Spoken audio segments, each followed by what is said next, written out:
right? Yeah. So they got, anybody here a sales guy? Probably. Okay, so they got a lot of So they got a lot of dumb shit sales guys, with their laptops traveling around the country, plugging into every access port they can find. And well, let's be fair here. We've got a lot of dumb shit users. Not just sales guys, right? Where? So we won't put them in a single department. We'll just go across the board. And the problem is that then they come back to corporate network and plug in, right? So this is a really big request on corporate guys to say, somebody VPNs in or comes back and plugs their laptop into the network. We want to make sure that their box is clean before they have access to anything. So that's kind of the holy grail of 10 points if anyone can tell me. 10 points if anyone can tell me the first time Microsoft and Cisco tried this. They got hacked. No. Can anyone tell me the first time they tried to actually implement this and started as a sales pitch? Directory enabled networking. There you go. What would you like? What do you want? We got Crown Royal. What do you want? Was there Guinness? No, that's just what I brought. Sorry. He brought one with him. But you have to have a shot. What do you want? Crown Royal. Crown Royal?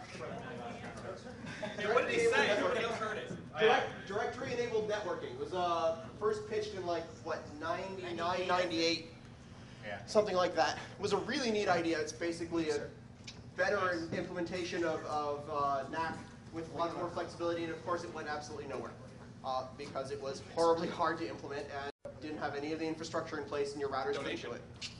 Kick ass. Damn straight. Here we go, Red Bull and vodka.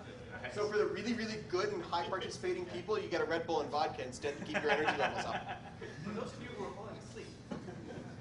So, okay, so I think we'll just jump right into it. I've got two examples of where NAC failed.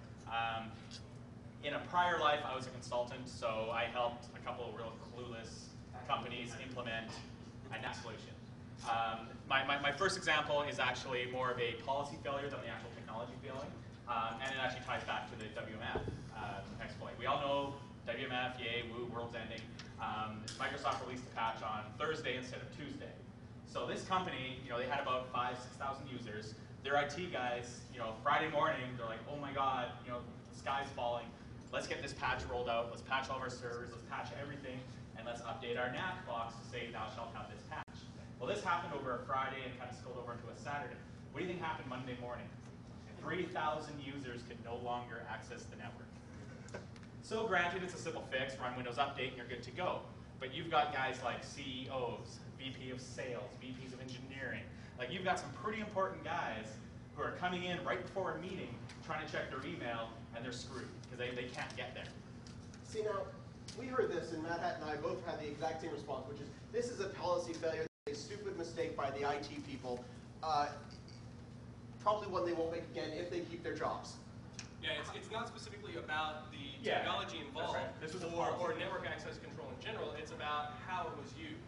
I mean, technology is great, but if you use it in the wrong way, it's not going to work.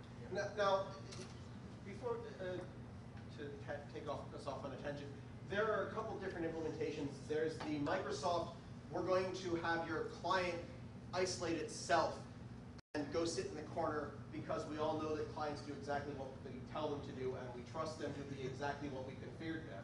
Right, which, by the way, doesn't support down-level clients, so unless you're running XP SV2 or newer, you're SOL. No, they stopped supporting XP SV2. Now it's only Vista. You have to be running Vista now. Perfect. So Windows 2000, you're screwed, right? Exactly. And then there's the Cisco model, which is we're going to do all of this from the switch and the router, which personally I find much more logical. Of course, it has to require that all of your infrastructure supports it. Now, here's the thing: is personally, we were talking about where we stand on the various sorts of things.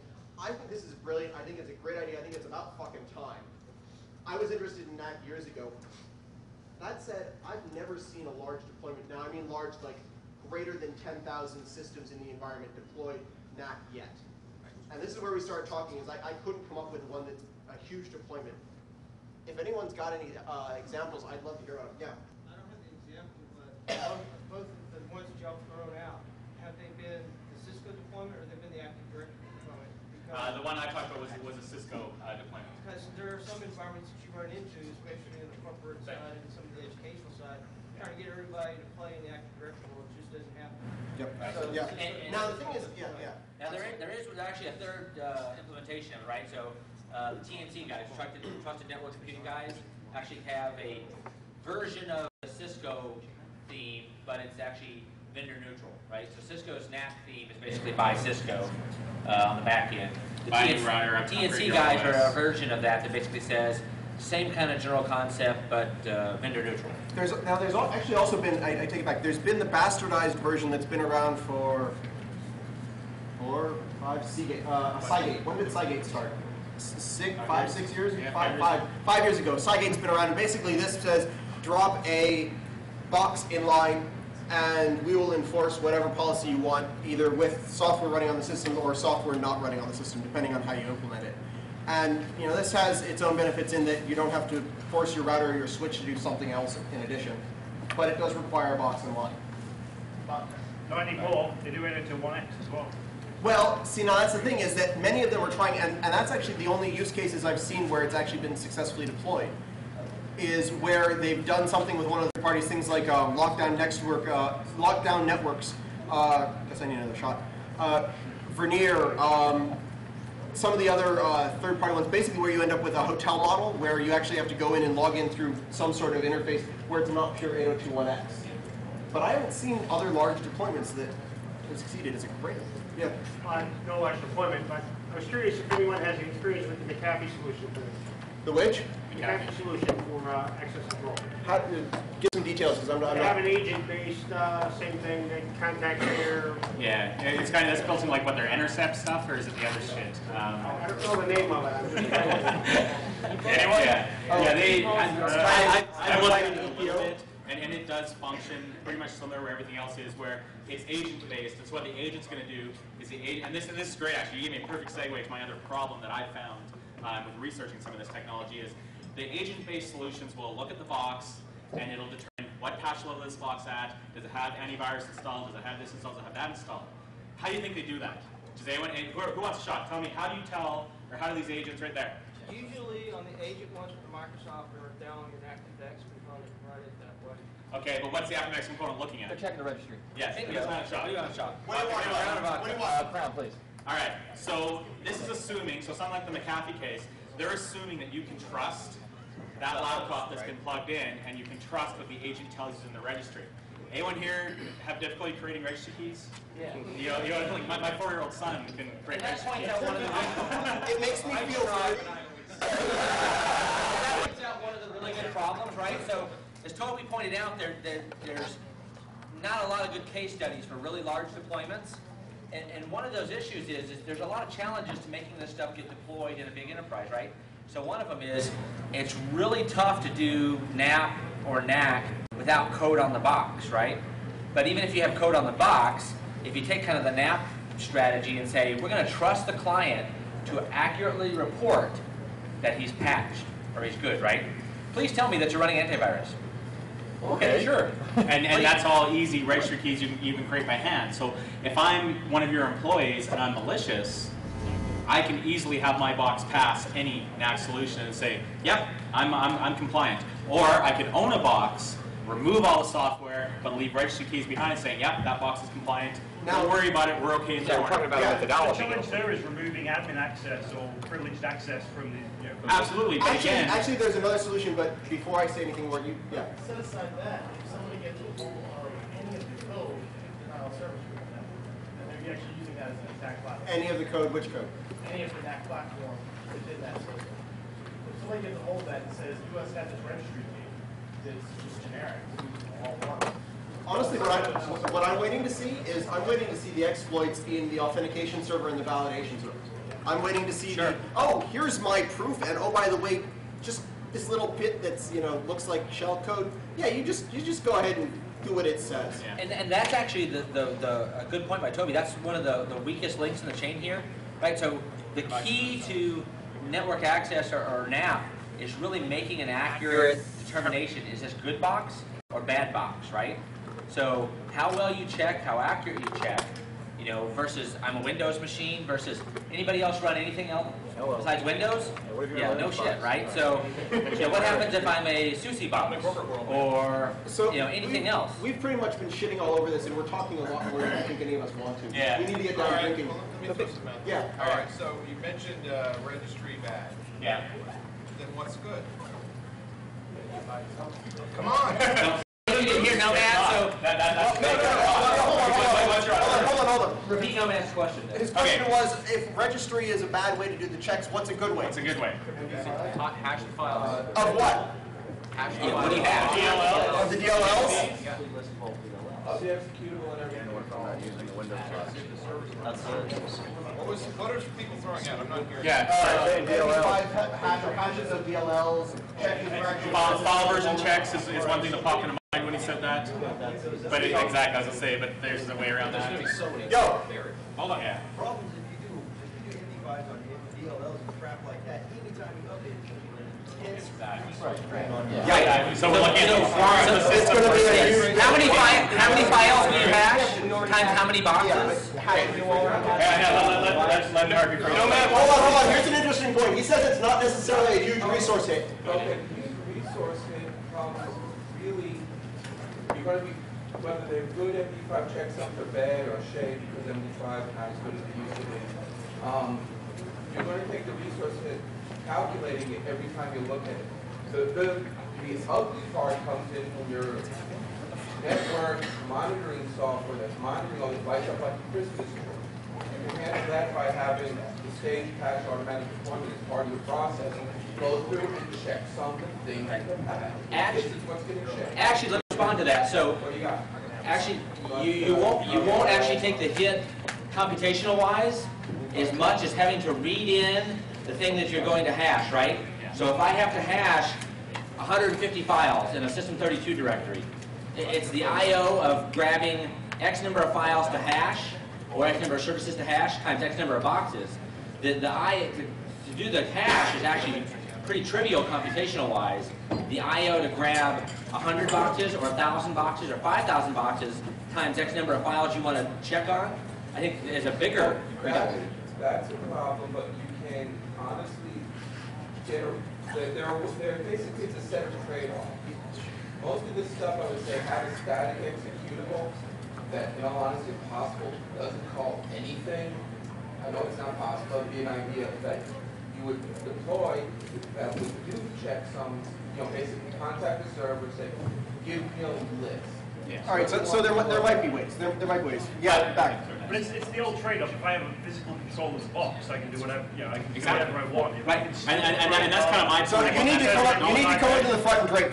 And actually, more than physical control, right? It's the problem of, do I have code on the box, right? Because what if I have desktop firewall, an IPS on the box? I don't have anything else on the box. But then you're getting into the argument of what is it we're actually supposed to be doing. So now we're no longer talking about, okay, so are we gaining access to the network based on credentials, or are we gaining access to the network based on the configuration of the box? So if the box is configured such that we can't access the box because of the personal firewall, is that in compliance with the policy? So what we're talking about is policy compliance, because it's less about vulnerability assessment now. Is it more about policy compliance? Because people don't care about vulnerabilities. They care about whether or not the box is in compliance with the policy that we set forth, thanks to SOX, and all that. Basically, shit. CYA with the routers, You're making right? everything too linear, though, because you're saying a lot of the talk here is on the assumption that you've patched up the latest vulnerability. The policy may be. No, it's not. I'm just saying, this is just the tone of it, though. The policy, though, may be That you're patched up to multi-layer. I will let you on the network if you've got XP Service Pack 1 and this other thing running, or I'll let you on if you have XP Service Pack 2. Right, so no man said, too much attention being paid to, patch means secure, right? Yeah, being patched doesn't mean shit for being secure, right? No. Right. Most of the network access components that I've dealt with, right now still, we haven't came to a solid conclusion, have to deal with policy enforcement, and mainly if they need a certain configuration control requirement. Now, Right. the problem with the MP5 hash component of it is one option is with Trend Micro on their product, they already make the hashes executable before they started up their firewall software. So with that done right there, that component takes care of it. We meet the requirement for the Cisco Clean Access component. Those two work together, so it winds up pushing down its agent and working together that way. So you don't get the hit on the workstation until you do the patch on the local machine. After that's taken effect, then it put your Cisco box, Clean Access pushes it down to it, goes, hey, does it have the update? It just sends out a tiny bit, yes I do, and then your network goes up and get flashed on the switch and back in. Now, the problem with that is, if you've got anything like Unix-based, or if you've got like your VAX 40, Or a consultant's box. Or a printer that just happens to be a huge cabinet with a fucking Solaris box sitting in it. The printers. Now, Right. Add new printer and see how much problem that some of the causes. wireless components have been taken care of by the 8021X solution, but if you go down that route, that's a wonderful headache all of its own. So, hold on, we had a comment over here, yeah. Well, they could always just try to exploit the vulnerability. See, now that's, so the problem was you could actually just try and exploit the vulnerability to see if it's patched, which Hash validation. patch validation, which is actually not a bad Not practical, If but you But the level of effort that Cisco has to do to put into that, it's going to be so much more than just simply checking things, and they're not going to Turning around and pushing 127 really up. being secure. This whole patch validation. Supposedly with Depends you can be. No, so what about the, all of this is deny unless food, right? Yeah. Okay, well, in the real world, when you have your immediate sales users and whatnot, and they get on the network, they are going to scream the high heaven. They Now- get on, I'm not done. Exactly. No, because you made a bad assumption at the beginning. You said it's deny unless food. That's not the case. In most of these situations, it's not Let him continue hiding yourself. Yeah, let him finish. The endpoint is, what is the responsibility in client? And how much of that is on the users of those boxes? Because even in the centralized solution, the end user has to meet some standard. Right. What is the burden on that user? What is going to be acceptable? So I want to take this off on a completely separate tangent. Because, we've been wandering around, basically spiraling the NAC is fucked path for quite a while. Well, I wouldn't say, let me interrupt. I wouldn't say it's fucked, but there are limitations and there are ways around it. See, that's the question. So now having said this, and everyone we've heard speak has basically pointed out problems with it, and that we certainly have pointed out the same thing. How many of you are planning on deploying something that's NAC-ish? That's it? That kind of amazing. How many of you have considered and decided not to, or versus haven't done it, have not considered it at all? So Try it and back off. try it back off. So it looks like the majority of you haven't started playing with this yet. Is that accurate? Or have already finished playing with it. Or have finished playing with it and decided not to? Or have done How about it, people who tried just the 2003 watered down VPN access, right? Anyway. You've deployed it? All right, later. Not with clients on the machines, though. How'd you play it? Not with clients on the machines. We're from an academic environment, and if you say we want to put a piece of software on every machine, So what did you do? it's just more along the lines of authentication that walks them through the process of updating and installing antivirus. So Says if you don't mind me asking, did you use like one of the hotel type style things, or did you use Cisco, or did you use It's a homegrown, but it's not an inline box. Homegrown, It's okay. on the switch. you guys? Yeah. Yeah, Drake? sure. What do you want? Crown.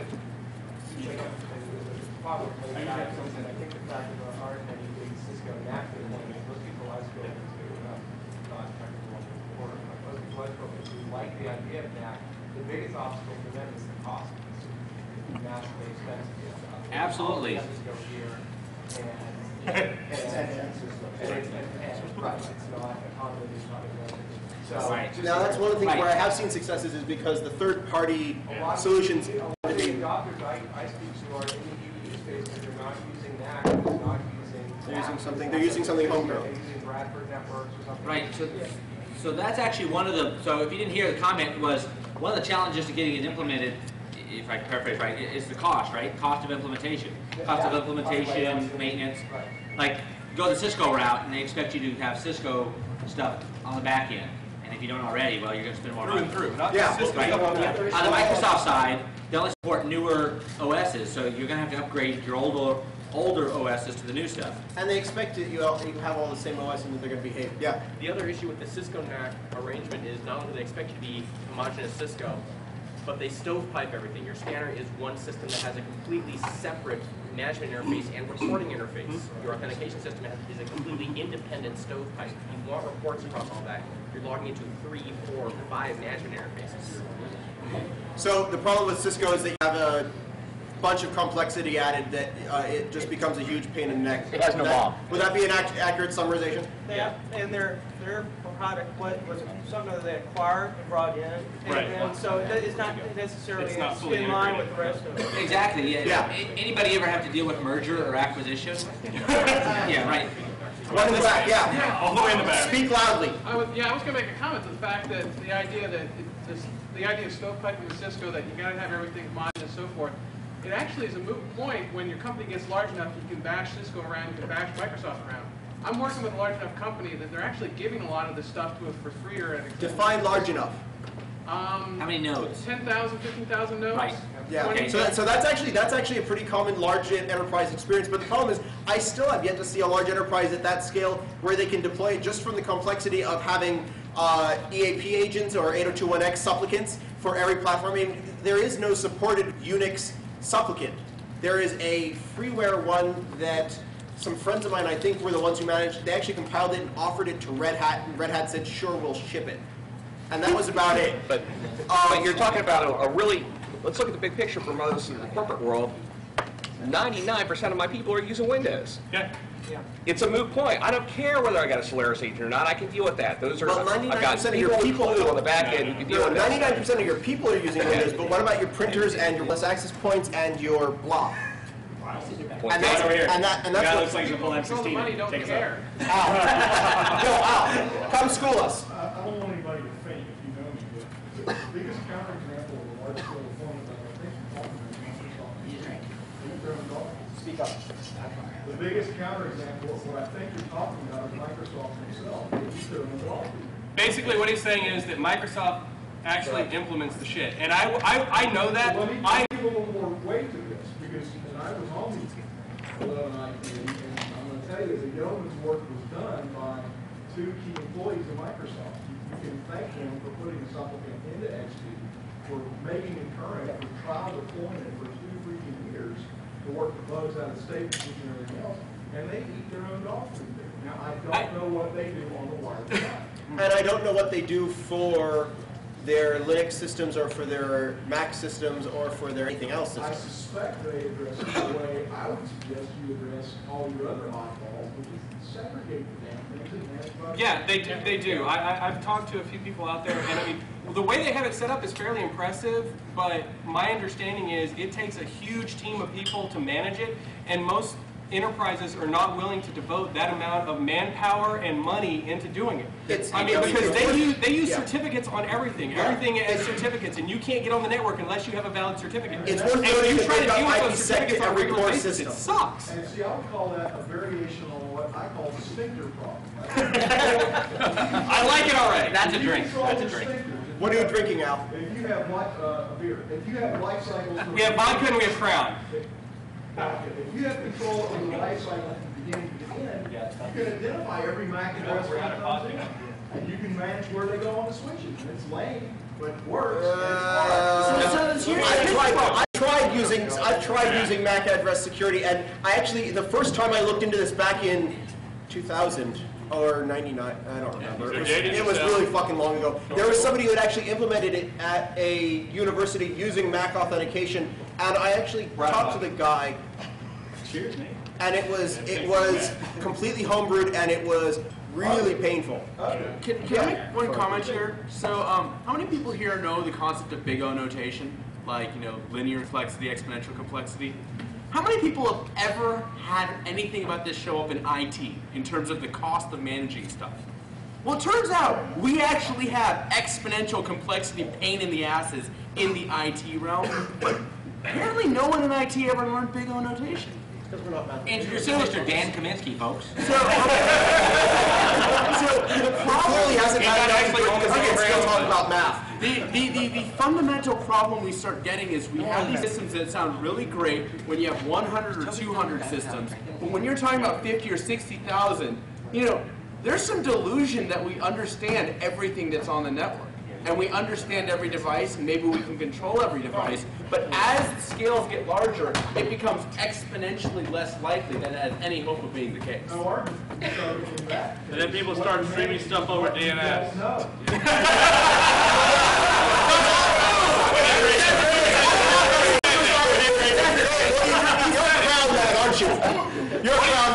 aren't you? Yes, I am. Yeah, Dave's a crowd member. All right, so we've got a couple. We've had a bunch of people monopolizing, of which I'm one. So let's find some other opinions. All right, Vanessa, before you go there. Okay, go ahead. One thing that some people, with Microsoft, when people come in from Microsoft and my corporation and say that we eat our own dog food, one thing they don't understand is that we are not an IT company. Most industrials, when something goes wrong, when we can't manage an IT resource, we shut down a shop floor, we shut down an engine test, we shut down something else. So I'm tired of Cisco and Microsoft and everybody else telling me that it's a piece of cake if you just do this, this, and this. Because we are not an IT company, and all IT is overhead. It makes no money. No manager's going to fund it. No manager's going to hire Exactly, right? So this is the point. This is why none of us get to be Microsoft. So we're clear. Everybody's awake now, right? Yeah, I think so. Oh yes, they are. Are you kidding? I have never seen a company full of more geeks. Their program managers are ex-programmers. They don't hire people who aren't geeks. But they're IT people. That's because they like to be miserable. They're all masochists. Well, they did go into IT. Okay, so let me backtrack. Okay, before we move to something else, I want to backtrack. I want to make a statement, and I want to see who agrees or disagrees with that statement. The problem with this type of technology is your typical problem that you have with, say, a client-side vulnerability, whereas you're trusting a user who has complete physical access to a box. Is that not a fair statement about the technology? That's fair. Can anyone disagree and argue that I'm wrong? The question is, and I don't know, but you'll know this better because I don't use this February, but does NAC have agent identification or authentication? Some do, yes. Some do, some don't. Some of them also. Some of them can watch Word Fair. He left. Oh, there he is. So some of them, and now here's the thing, is that the trusted network computing, this is where trusted network computing gets interesting because the TCG aspects, because they include the hardware aspects, actually give you some mitigation against the problem of... He'll do it better next time. Hey, It do give you some mitigation against the problem of users with admin privileges. When you've actually got hardware that gives you some level of control about it, you can actually do something about the fact that users can take your agent off. Because that's really one of the fundamental problems. But it's not removing the agent, it's fooling the agent. Right. Yeah. You know, like last year, Black Hat, Chris did a talk. Yeah, faking the agent. Yeah. You know, last year in Black Hat, did a talk that I was supposed to do with them. About, I won't go there. That was all about abusing patch management systems, and especially abusing those agents. You would be shocked if you saw how many so-called security companies have agents that transmit bullshit in clear text. Oh yeah. Like, or can be easily spoofed, right? Or that can be easily spoofed, exactly. Or some known algorithm that I could easily take a message, encrypt it, and fire it over the wire. And, so if you think about it, right, the whole point of NAC or NAP is we deny access because of somebody's a bad box versus a good box. But what we do is we hand off that bad box to some type of policy or remediation server to then get fixed, right? But it's very easy for a lot of these different vendors to actually spoof, say, their fix a patch box, but server, not really fix it. their patch application. All right. Let me get this straight.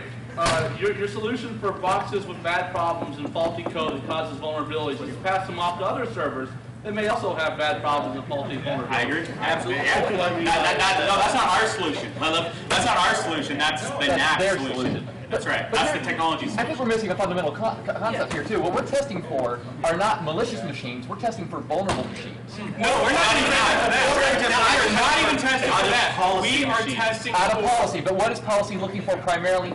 It depends on the organization. It depends on the organization, because a lot of the organizations I know don't give a rat's ass about vulnerabilities. It is X installed. It's not whether or not it's a vulnerability. So if it's testing for patches being installed, right? What is the value for the user? What is the value for the user to hack that solution, to fool that thing, other than just to say I'm lazy and I don't want to have to get that on there? No, the value is if you're a malicious insider and you want to have a workstation that you can own at will and use for your purposes at will, is to say yes, I'm okay. All right, we'll shut up. All right, so you guys are having a really in-depth conversation I'm curious about, because either it's about the pornography or it's about the topic at hand. Either way, I want to know. It's about porn! And if it's no man talking, it's about sheep porn. How about both? Access control over porn. All right, you guys say. Hey, there's two balls out there. Where's the second? Where's the other one? Guys, the majority of the discussion so far has been about the malicious users. The real problem is the complex one. Didn't have the What's proper been discussed a lot so far is your malicious users. The part that I'm wondering about that is discussed a lot. You have this. lump of people that just are doing that aren't going to be intentionally malicious. That's a vulnerability. But and it's fairly safe at this point to assume that most of them are on Windows. But because of the way the market is growing, the people that aren't on Windows is not people that are but paying attention to them. Absolutely. And as you start paying attention to various parts, your complexity matrix is just getting blown out. Right, absolutely. No, I don't, if you didn't hear, so the comment up front here was that right now the current solutions are really focusing on, one, Windows boxes, right? Because that's the majority of boxes out there. Two, that as cross-platform clients especially grow, the complexity problem gets much more a bigger concern, right? And it's also your target audience. Right. You're still looking at not your malicious people, but the people that just want their stuff to work. Right, and actually, so let me point that out. That's actually a really important point. Right now, the current NAP and NAC solutions are not really intended to block out the bad guys. They're really intended to make sure that the good people have good boxes, right? They're really intended that the approved laptops or approved clients are actually up to your standards. Not necessarily to address the folks that come from totally outside of your organization. So what you're saying is malicious inside and external people. So you've been talking a lot about client solutions, and pretty soon things like voice over IP phones will outnumber PC. Say that again and say it loudly. Dave, speak up. Say it loudly. You've been talking a lot about client solutions for things like PCs. Pretty soon things like voice over IP phones will outnumber PCs greatly. And they have rudimentary operating systems. They have vulnerabilities just like anything else. They can be compromised. So what are NIA solutions going to do for stuff like that? Well, not to sound like a Cisco word, but Clean Access does take that into account. You know, Cisco And also, part of that has to do with how the box is set up. Most of these solutions that we're talking about isn't just if it's a Windows box and it's compliant, put it here. It's if it's a Windows box and it's compliant, put it here. If it's not a Windows box and it's compliant, put it here. If it's unknown, put it here. That's all about how it's actually set up. Now there's something that's actually worth pointing out here, which is that EAP and 802.1x, which from my reading is basically its bastard child, is really not about compliance or validation. EAP is purely authentication. So all of the shit that we're doing in terms of adding in the validation and the verification and the checking and everything like that is extra and addition and stuff that we're shoveling into this authentication protocol. It's a great authentication protocol. And the interesting thing is that the authentication protocol, the question about voice over IP phones. Voice over IP phones is a really simple problem. All you have to do is make sure that there's an actual supplicant in the voice over IP phone, which if you want to do encryption, is a pretty simple question to insert that as well. So, Kaminsky, everybody. He's talking in 2 hours, so my suggestion is keep down drinks. Instead of abusing DNS, it'll be puking on DNS. So the thing is that fundamentally all of the issues we've talked about, EAP can theoretically address, as can an enterprise scale verification and authentication scheme, which we already have many of. So the question is, why isn't it getting deployed in this fashion? The main reason why you want to look at the NAC component in the 802.1x, there's two separate passes you take right there. One of them is certificate or user-based authentication to figure out what LAN that user gets put on. It doesn't do a verification step there. You have to implicitly trust them after they go through the authentication, or if you do the certificate-based part. Now, if you do the NAC component, that adds the ability to go through a web front end, or you can integrate the 802.1x, and then you can do the username and login, and then go through your policy control, and then you can pop them into networks. But there's also the other component with the NAC that everybody's failing to forget or take care of or not even thought about yet, is that once you do realize that box is owned, they can pop them in the quarantine network or pop them into their own little world. And therefore, you don't infect other machines. Al, really good point. It sounds like there's a misconception about 1X and E and how they relate. And you talked about the two predominant methods, methods today. The TLS, which uses certs, or TMS-72, which uses log and password. You're not limited to those. You know you're not. It's just depending, that's a policy thing. They're just a way that Microsoft gives away components for on the client and server side. You're not limited to that. If you want an Ethernet that also says login, password, and AD install. Yeah. But this is what it says for extensible authentication protocol. Yeah. Absolutely. Hey Al, does Microsoft provide that actually for down-level clients though as well? For down-level clients? So like your 2000 boxes, your... Yeah, because that's one of the problems, right? Microsoft particularly puts it for the newer technology, kind of gives it away in XP and supports it. If you want it force you to come forward, right? For a backward version of OS, you got to go buy. Yeah, but the Microsoft XP won't support Cisco VPN. Mention one of them. Yeah. Use your buying power. Hey, Toby, how? The Mac has a client built in, and it works fine. It's tested where I work at, so. Sure. Up front here. So 2 parts. First, I want to ask the crowd, how many folks work for enterprises that had a major worm outbreak? No, let's go. I didn't until a year ago. Who hasn't worked for a company or an organization with a major worm outbreak? If you're a Bank of America client, raise your hand. Who has not worked for a company that has had a major worm outbreak? I say not. You have not? Yeah, but you work for security companies, you bitch.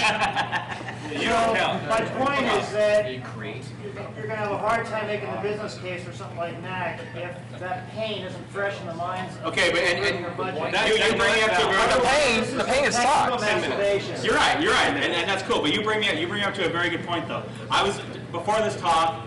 Okay, maybe for about 5 minutes this morning, I jumped online and I started reading about all the different vendor NAC solutions. No, I really did. Come on. No, 5 minutes online this morning. How long have you known about this shit, man? In any case, hey, I'm prepared. In any case, the theme I saw in the marketing slicks from every vendor out there that does a NAC solution is, we protect you from 0 day. Someone here want to tell me how the fuck they do that? Yeah. They do not say that. They don't. Okay, exactly. They don't. Okay, hold on. And I will tell you why. Guys, no! Time check. We've got about 10 minutes left. Has this been useful? Do you want us to touch on anything else? Is there something we haven't talked about that you'd like to? Is there anyone here who wants a shot? Is there anyone here who wants a shot? Yeah.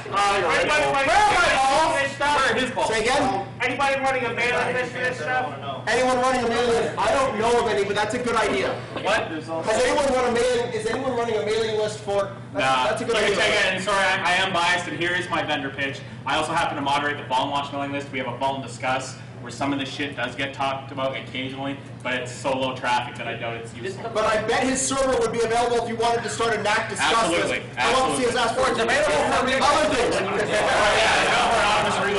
Other things, yeah. This subject comes up all the time on Unisog. Hey, speaking of balls. University Security mailing list. This subject comes up on the University Security Operators Group mailing list, Unisog, about every 3rd month or so. Okay. So if you want to talk about it, it's always there. Other things you want to make sure we talk about that we haven't yet? How would you make it work?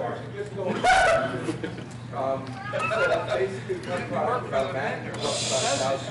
nobody knows. Hold on, guys. Something actually meaningful. Yeah, here we go. I'm sorry. Please. You said before that basic income products and up to about 1,000. I know how it's 500 to 1,000 deal with the vendors.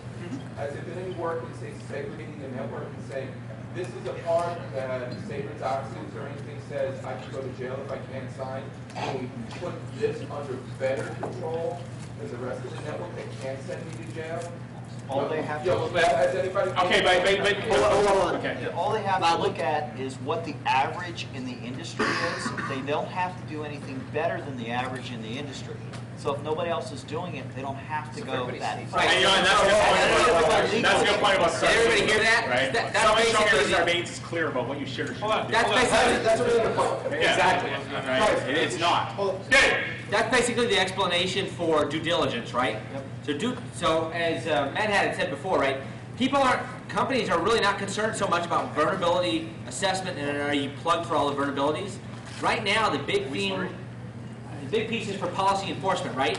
They're concerned about keeping their butts out of jail for SOX, for HIPAA, for GLBA, for FISMA, right? I'm going to do that because I'm working for a company right now that is in an industry that's been just slammed by that stuff in the last year. and we've gotten really good executive management support saying, we do what we need to keep us off the front lines, to keep us off the front page of the paper. And I won't dispute that, right? I won't dispute that, but your C-level executives don't go to jail for violating that, right?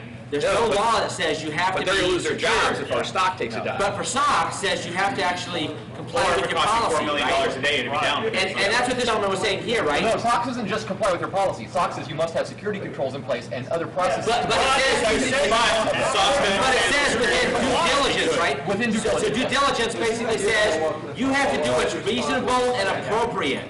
Right? So reasonable and appropriate means what would other companies the same size or the same technology as you would do. Okay,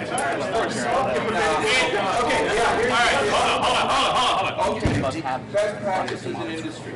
Something happens. I'm the CFO. I physically cannot sign the financials without ending up in jail, and I'm at a major corporation. There's SOX. Okay, now there's SOX. Now, I can't sign it. That's fine. It shows up on the Wall Street Journal tomorrow morning when the SEC says they can't submit their paperwork. I'm fired. Some C-level is getting fired because someone put the company in that position, even if it is industry standard. My stock just went down 10%. Is that true though? Because that is one thing that went back when I was a consultant for one of the Final Fours or Big Fives, whatever you prefer to call them. That was one of the things that they wanted us to do research on and prove that an actual security breach affects stock price. And you know what? I haven't seen it. Well, no, but the inability to file the paperwork. Right. Yes, you're right. Press. You're right. And what happens if people get delisted? What's it stop with? You can't fucking trade it. That's true. But I mean, so we got 5 minutes left. All right. So one of the things we were saying over here is that kind of stuff doesn't actually affect the stock price. What affects the stock price is the actual press. It's what gets out. Because if something bad happens in a company, nobody gives a rat's ass unless it's in the press. Because nobody sees it. And as far as your comment of, you have a corporation, then you're lucky if the C-level is behind it. Because I worked for a major corporation, internet-based corporation, that didn't give a rat's ass about vulnerabilities. It's about whether or not they could cover their ass if they got sued. That's all that matters. What Yahoo was. Shut up. I'm not allowed to speak about that. No question. Go. I got one back here. I have a mandate this year to put into place a remote access remediation solution for every remote user. Hey, talk to me. I got a new product for you.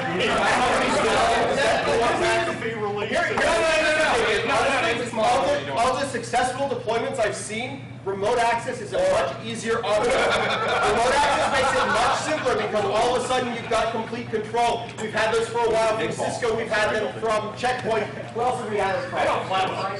Say again? Cygate. We've had it from Cygate. We've had it from Juniper. So we've had these for a while for remote access. Remote access. For Cygate's part of Symantec now. Yes, but I cannot deploy clients on the workstation. Your phone. I'm sorry. SSL. Who said SSL? SSL right now. Two-factor with secure ID, and this is for a Cisco VPN. Cisco VPN does for Juniper. Yeah.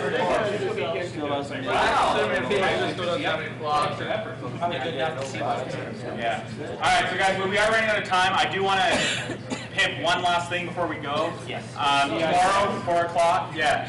Tomorrow, 4 o'clock, we've got another office session that should be even way better than this one. We'll bring more booze when we're out. More booze.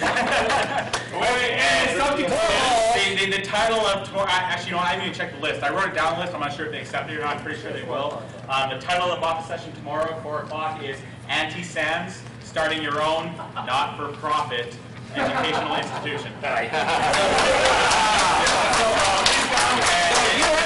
If you have a problem with SANS and $3,000 a week training classes, then you need to come to our boss because we've got some ideas. People living in Hawaii, There's an extra $1,000 to come in the door, but that's just to fund the whole contracts for information out there, the commons, modified for SANS, it says it can't be used for SANS. Nice. We have somebody in the back there? Yeah, come on again. Here you do.